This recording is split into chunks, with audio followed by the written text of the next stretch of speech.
Hello everyone.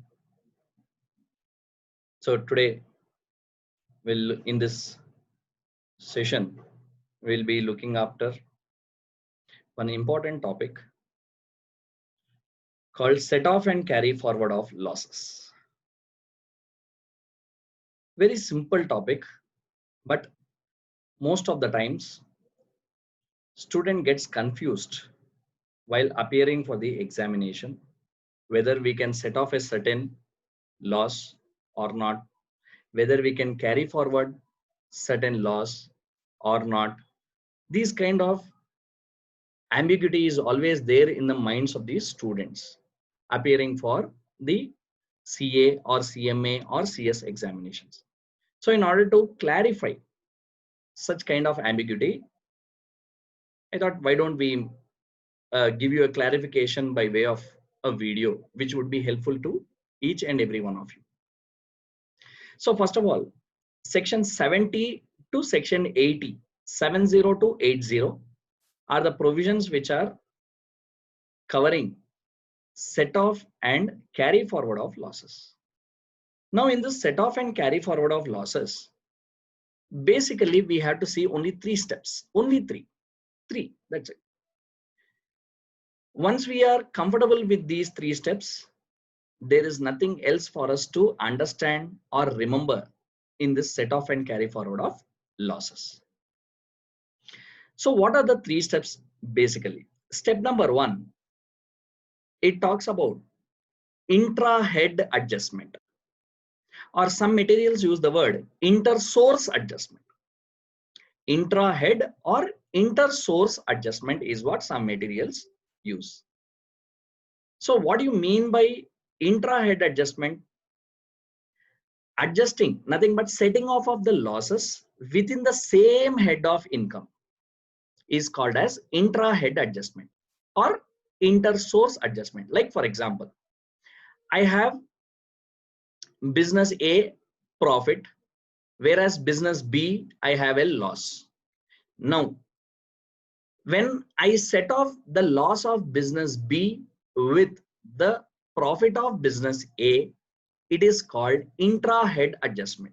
Nothing but you're adjusting it within the same head. Whereas step number two tells you inter-head adjustment. Now, what do you mean by inter-head adjustment? Inter-head means nothing but setting off of the loss of one head with another head of income. So, you know, basically in our income tax, there are 5 heads of income as per the Income Tax Act 1961. What are they? Number one, salary. Second one, house property. Third one, income from profits and gains of business or profession. In short, we call it as PGBP. Third, income from capital gains. Sorry, fourth, income from capital gains. And fifth, income from other sources. So if you set off loss of one head with loss of another head, then it is called as inter-head adjustment. This is your step number two. So in case you have loss from business and you have income under the head capital gain, you can adjust this business loss with the income of capital gain. There is no problem. That is called as inter-head adjustment. That is setting off of the loss of one head with another head. Then coming to the next third step, that is called carry forward of losses. Now, what do you mean by carry forward? Carry forward means you're going to carry forward this loss to the next assessment year. That is basically called carry forward of losses. Now, when it comes to carry forward of losses, only if you have done with step 1 and step 2, then only you should go to step number 3. So you should understand one point here. In case you have some losses and you have a possibility of intra-head adjustment, first you have to do that. That's called step 1. In case you don't have possibility of step number 1, that is intra-head adjustment, then you should do inter-head adjustment, which is your step number 2. After you do that, if still their losses are existing, then what you have to do?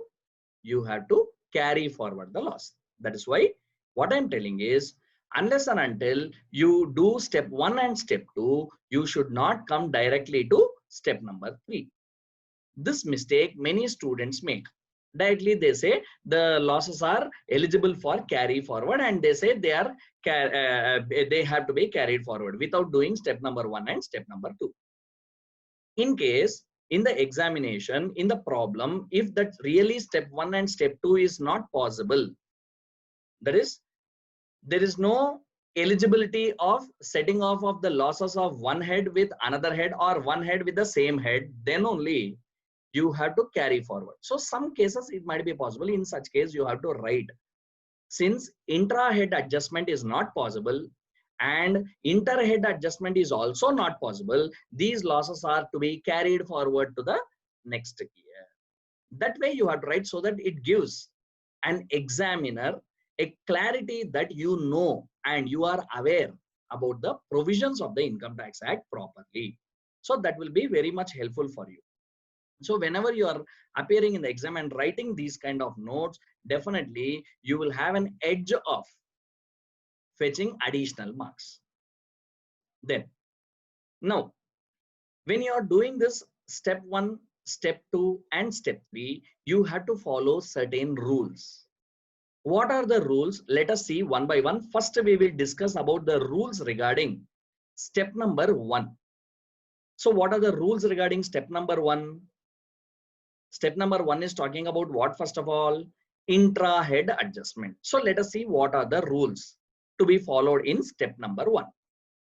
Step number 1, point number 1 I am telling you, or rule number 1 you can say, there can be no loss under the head salaries. So first head of income, you can't have loss at all because you are working under some employer and employer is paying you salaries. So where is the question of loss? So point number 1, you cannot have any loss under the head salaries. That is your point number 1 or rule number 1. Then rule number 2. What is rule number 2 talking about? In case you have or you are carrying on specified and non-specified business and speculative and non-speculative business, you should be little careful. What is that you have to be careful is, a loss from specified business cannot be set off against income of non-specified business. Again, I'm repeating, loss from specified business cannot be set off against income of specified business. Similarly, a loss from speculation activity cannot be set off against income from speculation activity, non-speculation activity. Again, I'm repeating, loss from speculation activity cannot be set off against income from non-speculation activity. So indirectly, what the law is trying to tell is, if you have speculation business loss, you should set off that loss only against speculation business income. Similarly, in case you have specified business loss, you have to set it off only against specified business income. So you can't set it off against non-specified business income. Hope you are clear. Then coming to capital gain loss. In case you have a long-term capital loss, remember, in case you have long-term capital loss, you can't set off that loss against short-term capital gain. You can't set off that loss against short-term capital gain. Whereas if you have short-term capital loss, you can set off that short-term capital loss with long-term capital gain. There is no problem at all. So long-term loss can't be set off with short-term gain, whereas short-term capital loss can be set off with long-term capital gain. Hope you are clear. Then coming to the next rule, if you have loss from a casual activity, so you know casual activity means nothing but horse racing, betting, gambling, card games, TV shows, all these things. If at all you have any loss from casual activity, it cannot be set off even against income from casual activity. So law has not allowed you to set off that loss arising from what ma? Casual activity. Now, in income from other source, you have other losses. That is loss from owning and maintaining of race horses. In case you have any loss from owning and maintaining of race horses, you can set off that only with income from owning and maintaining of race horses. You can't set it off against any other income. And also remember, no loss can be set off against casual income. So in case you have loss from owning and maintaining race horses, my dear, it is not a casual activity. Loss from owning and maintaining race horses, it is not casual activity. If you are betting in horse races, yes, it is a casual activity. But if you are owning and maintaining race horses, it is not a casual activity. Please keep that point in your mind. So say for example, you have loss from owning and maintaining race horses and you have income from card games. You can't set off these two. These two cannot be set off at all. Why these two cannot be set off? Because our law says no loss can be set off against a casual income. So winning from card game in this example is a casual income. Whereas loss from owning and maintaining race horses is not a casual income, but still that loss can't be set off against card games. Why? Because card games is a casual activity. So these are certain rules you have to follow while applying set of procedures in step number 1, which is for your intra-head adjustment. Now, after you finish off this intra-head adjustments, then you should go to step number 2. That is what? Inter-head adjustment. Now, in case of inter-head adjustment, what happens? You adjust the loss of one head with another head. And very, very, very, very, very important point. Please note it. Inter-head adjustment will not be possible for brought forward losses. Inter-head adjustment will not be possible for brought forward losses. What I am trying to tell is, in case you are setting off loss of one head with another head of income, that loss must belong to current previous year. So say for example, our current previous year is 2019-20. And you have, say for example, house property loss. Now this house property loss, yes, you can set it off against income of business during this year. But say for example, you don't have any income this year, you only have house property loss. And you carried forward that loss because step number 1 is not possible, step number 2 is not possible. Why? Because in my example I told, assume there is no other income. So when there is no other income, what is that you have to do? Obviously you are forced to carry forward the losses to the next year. Now in the next year, that is, say for example, in financial year 2020-21, that house property loss, what belonging to 2019-20, which you carried forward to the next year, in the next year, such a house property loss can be set off only against house property income. So what I am trying to tell is, listen, for all kinds of brought forward losses, that is losses pertaining to the previous years, so for all such losses, step number 2 will not be applicable. Step number 2 will not be applicable. What is step number 2? Inter-head adjustment will not be applicable. That point, please keep it in your mind. This is the area where students make a mistake. In the exam, in a flow, you will tell, sir taught no, adjustment is possible, so chalo, let us do. But you fail to forget that it is a brought forward loss. So keep that point in your mind. So let us see now what are the rules regarding step number 2. Inter-head adjustment. Point number 1. maximum house property loss that can be set off against any head of income. Please observe, any head. So house property loss can be set off against salary, business, capital gain, and other source. So house property loss can be set off against other heads of income, no problem. But the maximum limit which can be set off is only 2 lakhs. So in case you have house property loss of 2,30,000 this year, you have a business income of only 2,10,000 this year. What you can do? You can set off maximum only 2 lakhs in this year. So what happens to the house property loss of 30,000 balance? Because from 230 you can set off only 2. What happens to the 30,000? That 30,000 will be carried forward. And in this year you will have an income of 10,000 rupees. How 10,000? Because I told business income is 2,10,000. So after setting off the house property loss of 2 lakhs, you will have balance business income 10,000 this year. House property loss to be carried forward will be 30,000. Hope you are clear. Then, second important rule, please be careful. A business loss cannot be set off against salary income. Business loss cannot be set off against salary income. You have to be careful. So a business loss can be set off only against house property income or capital gains or other source. It cannot be set off against salary income at all.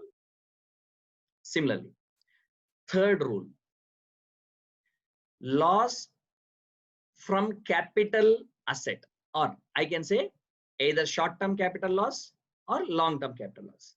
These both losses, that is loss under the head capital gain, cannot be set off against any other head of income. Remember that point. Loss which is a long-term or a short-term capital loss cannot be set off against any other head of income.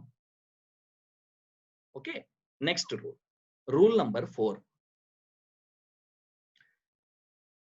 Loss from owning and maintaining race horses. Loss from owning and maintaining race horses cannot be set off against any other head of income. It can be set off only against what? Income from owning and maintaining race horses. And when it comes to business loss, you have something called unabsorbed depreciation. What do you mean by unabsorbed depreciation? Depreciation which could not be absorbed because of lack of profits in the business.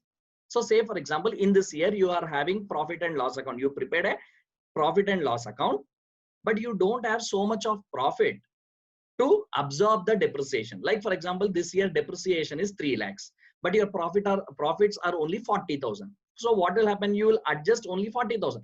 Balance 2,60,000 will be carried forward, which is called unabsorbed depreciation. Remember one point carefully. Unabsorbed depreciation means depreciation belonging to earlier years, which is brought forward. Listen carefully. Unabsorbed depreciation can be set off against any head of income other than salary. It can be set off against any head of income other than salary. Then, in case of set off of business losses, a particular procedure you have to follow. What is that? Is first, always, whenever you have different losses, like you are having current year depreciation, you are having current year business loss, you are having current year scientific research expenditure, you are also having unabsorbed depreciation, you are also having brought forward business loss. What is the manner out of these 5? First, which one you have to set off? First, always, please be careful. The manner of set off of business losses is, first of all, set off current year capital scientific research expenditure. Second, current year depreciation. Third, current year business losses. Fourth, brought forward business losses. And last, unabsorbed depreciation. This is the manner you have to follow while setting off of the business losses. So these are certain rules you have to follow in case of step number 2, that is inter-head adjustment. Then once this is done, what is that you have to see? Third one. What is that? Carry forward of losses. Now, while doing this carry forward of losses, again certain rules you have to follow. What are the rules? That is, how many years you can carry forward the losses is what you have to know. Number 1 in that, house property loss can be carried forward for a maximum of 8 assessment years. House property loss for a maximum of 8 assessment years you can carry forward. Point number 2. When it comes to business loss, you have to see whether it is a speculative business loss or whether it is a specified business loss or whether it is any other business loss. That is, any other means non-speculative, non-specified. Like chemical business is there. It is not a speculative business. It is not even a specified business under section 35 AD. If you remember, 35 AD gives you list of the businesses like maintaining and operating cold chain facility, laying of cross-country natural gas, operating a warehouse for storage of agricultural produce, warehouse for storage of sugar, maintaining hospital with minimum 100 beds for patients, constructing or entering into a business of construction of affordable houses, fertilizers and pesticides, honeybee keeping and waxing, water sewerage and treatment. All these are infrastructure facility. There is a new one which has been added. All these are your specified businesses under 35 AD of the Income Tax Act. So these specified businesses losses. So loss of specified business covered under section 35 AD can be carried forward for infinite period. Infinite period. Similarly, loss from speculative activity can be carried forward only for 4 assessment years. Only for 4 assessment years. Similarly, non-speculative, non-specified business loss, that is any other business other than speculation and specified business, can be carried forward only for 8 assessment years. Then unabsorbed depreciation is there. Unabsorbed depreciation can be carried forward for infinite period. Now when I say infinite period, one point should strike your mind which is being asked in the exam. In order to carry forward the unabsorbed depreciation, it is irrelevant whether the assessee is carrying on the business or not during the financial year. Whether the assessee carries on the business or not, also still he is eligible to carry forward unabsorbed depreciation. Then coming to capital losses. Long-term capital loss or short-term capital loss can be carried forward for 8 assessment years. There is no restriction. Similarly, no losses from casual activity are allowed to be carried forward. So whenever you get in the exam, loss from card games or loss from horse races, if you get such losses, you should write in the note, losses from casual activity are not allowed to be carried forward. Similarly, loss from owning and maintaining of race horses, loss from owning and maintaining of race horses can be carried forward for how many years? 4 assessment years. So these are certain rules you have to follow while carrying forward. But one very, very, very, very important point which is given in section 80. Section 80 of the Income Tax Act says, in order to carry forward the losses to the next year, you have to file income tax return within the time limit mentioned under section 139 subsection 1. Now, what is the time limit mentioned under section 139 subsection 1? If your books of accounts are not required to be audited, then the due date to file the income tax return is 31st July. In case your books of accounts are liable to audit under the income tax law or under any other law, then it will be 30th of September.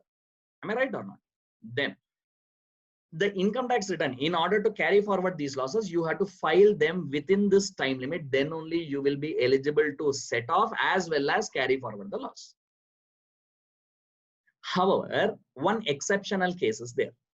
That exceptional case is with regard to house property loss and unabsorbed depreciation. These two losses, that is house property loss and unabsorbed depreciation, can be carried forward to next year even if the income tax return is not filed within the time. So now you have to keep one point in mind. The law does not say that you need not file return.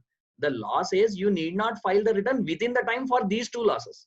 Which two losses? House property loss and unabsorbed depreciation. You have to file the return, but it need not be within the time. However, for all other losses, like your business loss, apart from unabsorbed depreciation, capital loss, loss from owning and maintaining of resources, these losses can be carried forward only if income tax return is filed within the time limit specified under section 139 subsection 1 of the Income Tax Act 1961. Now, when it comes to carry forward, there might be a case where a company might get amalgamated into another company. One company might get demerged into two different entities, or two different entities might get merged into a new entity. There might be this kind of situation. Or it can also be a case of succession or business reorganization. In case of banking companies and all, also you can take this case. What happens is, let us take the case of amalgamation. In amalgamation, there are two persons. One is amalgamating company, other one is amalgamated company. So amalgamating company is the old company which gets amalgamated with the new company called amalgamated company. So say for example X Limited and Y Limited.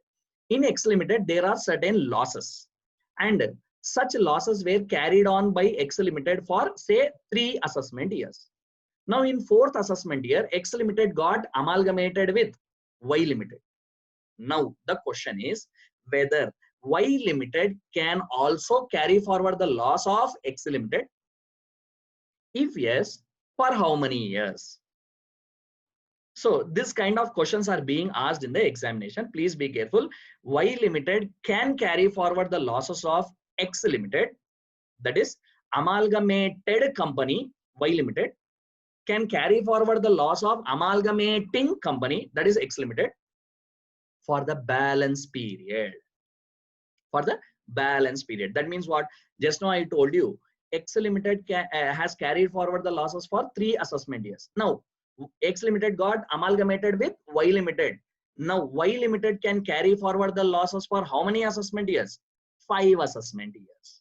Why? Because out of 8 already X Limited has carried forward for 3 years. Y Limited can carry forward for 5 years. Same rule is applicable whether an entity, one entity is got demerged into 2 different entities, or 2 different entities got merged, or in case of succession, or in case of business reorganization. This rule should apply. That means the new person, whoever is running the business, can carry forward the losses only for the balance period. That is, some books you say the word unexpired period. Hope this is very much clear to you. Yes, so you have to keep all these points and rules in mind in order to solve all the problems. Hope this video is very much helpful for you, and it will help you in solving all kinds of problems, and it has removed all doubts from your mind. Thank you everyone for your patient listening.